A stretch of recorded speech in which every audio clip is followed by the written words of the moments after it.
Tennis drama just hit a whole new level at the Australian Open. Alexander Zverev absolutely lost it on the chair umpire after Carlos Alcaraz got what looked like bonus recovery time during their semifinal clash.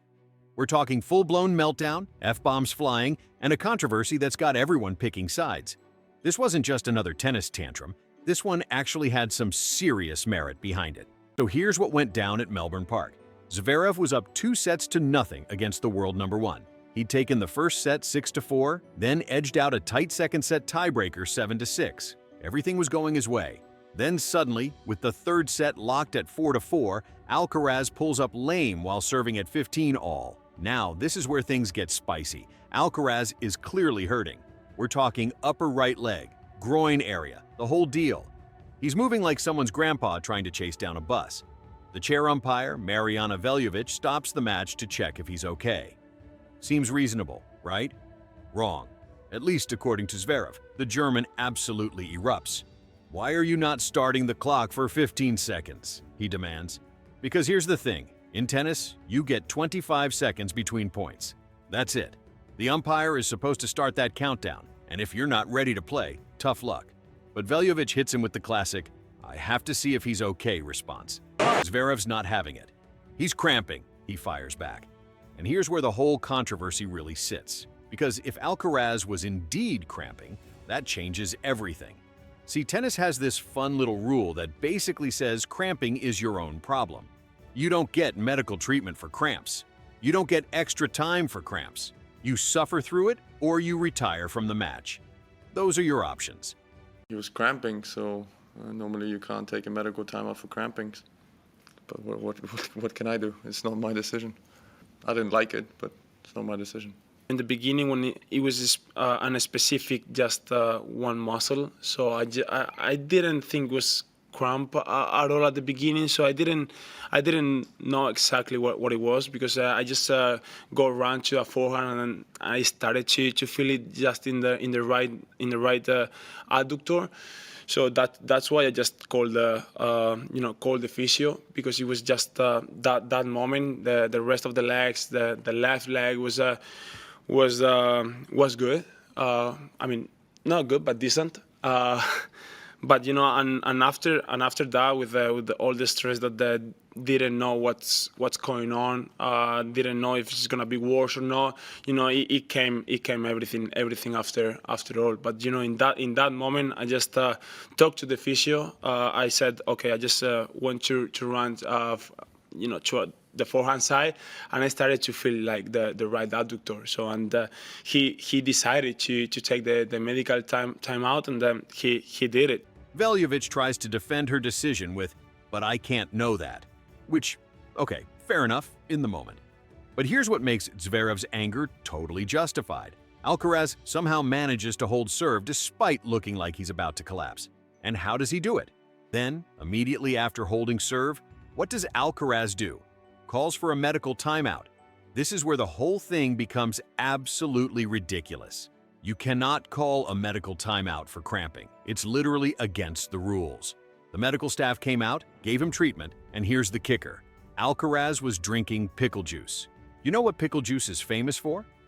Treating cramps. So, let's connect the dots here. Can't get treatment for cramps, needs immediate treatment after the game, drinks the one thing everyone knows is for cramps. Yeah, he was cramping. Meanwhile, Zverev is absolutely losing his mind at the chair. "This is fucking bullshit," he rages. And honestly, he's got a point. The rulebook is pretty clear about this stuff. If you're cramping, that's a fitness issue, not an injury. The game doesn't stop for you. You don't get medical timeouts. You definitely don't get bonus seconds to recover between points while your opponent waits around watching you struggle. Jim Courier, former American tennis player turned commentator, was calling the match for 9, and he completely sided with Zverev. "This is such a travesty. They have totally botched this. That's why Zverev is melting down right now," Courier said on air. When a respected former player is calling out the officials during a live broadcast, you know something went seriously wrong. Think about it from Zverev's perspective for a second. You're up 2-0 in a Grand Slam semifinal. You're playing out of your mind. Hard physically that their body is giving up. That should be your advantage. That's the reward for being fitter, for pushing the pace, for making your opponent work harder than they can handle. But instead of getting to capitalize on that advantage, the umpire gives your opponent free recovery time that, according to the rules, they shouldn't be getting. The whole situation gets even more absurd when you consider what happened next. Zverev, still furious but clearly refocused, goes on to win the third set in a tiebreaker. So, all that drama, all that controversy, and he still gets the set. But here's the twist that makes this story absolutely wild. Alcaraz, somehow, some way, recovers enough to win an epic fifth set. The match becomes the third longest in Australian Open history. No.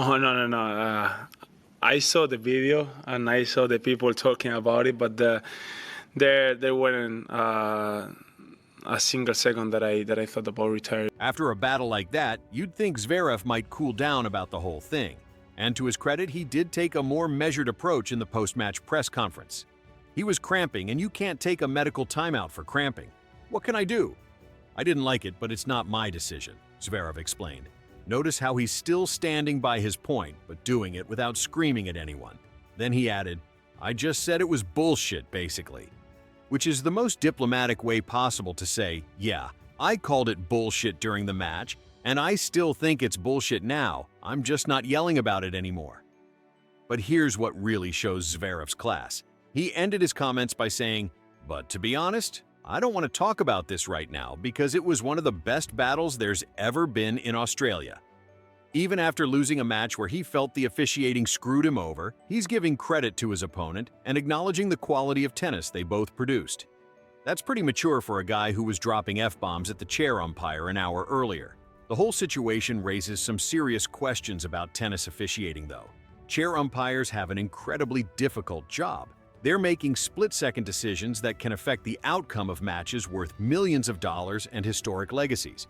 But they also have a rulebook they're supposed to follow. And when that rulebook clearly states that cramping doesn't qualify for a medical timeout, but a player gets one anyway, something's gone wrong. What makes this particularly frustrating is the inconsistency.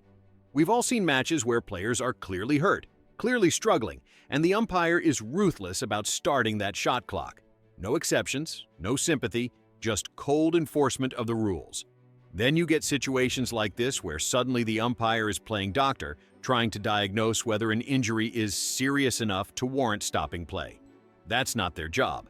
Their job is what was wrong with Alcaraz. Fine, check on him. But the second it becomes clear he's able to continue playing, 50 extra seconds to shake it off and recover. Because those extra seconds, especially when you're cramping, can be the difference between barely being able to move and being functional enough to hit drop shots. And let's talk about those drop shots for a second. Alcaraz hitting nothing but drop shots during that game wasn't some tactical genius. Aren't working properly, so you try to end points as quickly as possible, ideally without moving at all. Drop shots force your opponent to do the running while you stay relatively still. It's textbook cramping strategy, which means everyone watching, Zverev, the umpire, the commentators, the fans, could see exactly what was happening. This wasn't some mysterious injury that needed medical evaluation. This was a clear case of cramping, which has clear rules associated with it. Rules that weren't followed. And that's what makes Zverev's anger so justified. He wasn't mad because his opponent was hurt. He was mad because the rules weren't being applied correctly, and that incorrect application directly benefited his opponent. The pickle juice moment is almost comically on the nose. Of all the things the medical team could have given Alcaraz, they chose the one beverage that's basically synonymous with treating cramps. It's like if someone said, "I'm not drunk," while actively chugging a beer. The optics are just terrible. Because if you're treating cramps with pickle juice, you're admitting it's cramps, which means you shouldn't have been allowed a medical timeout in the first place. Now, some people might argue that player safety should come first, rules be damned. And sure, if someone's having a heart attack or a serious injury, absolutely stop everything and get them help. But cramping isn't that. Cramping is your body telling you you're not fit enough for what you're trying to do. It's a conditioning issue.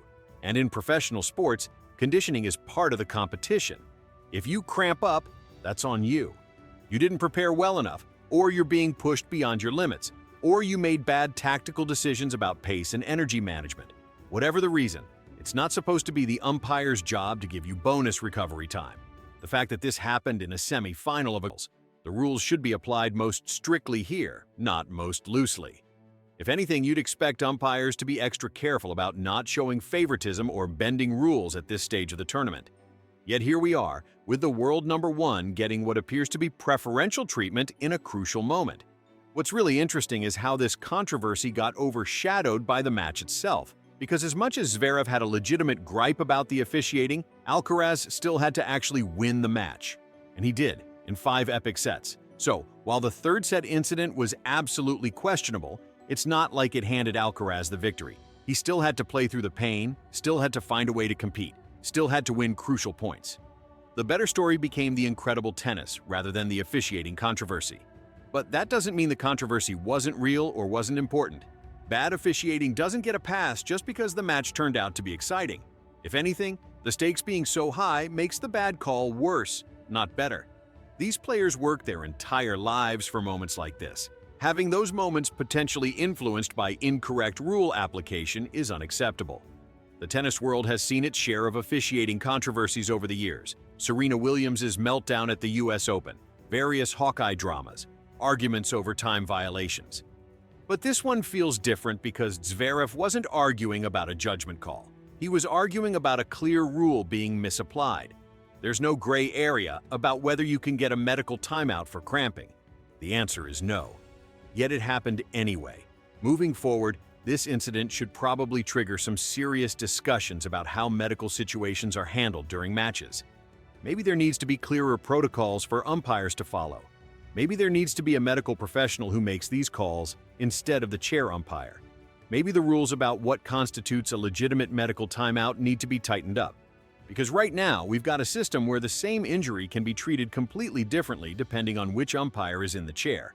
And that's not acceptable at the highest level of professional tennis.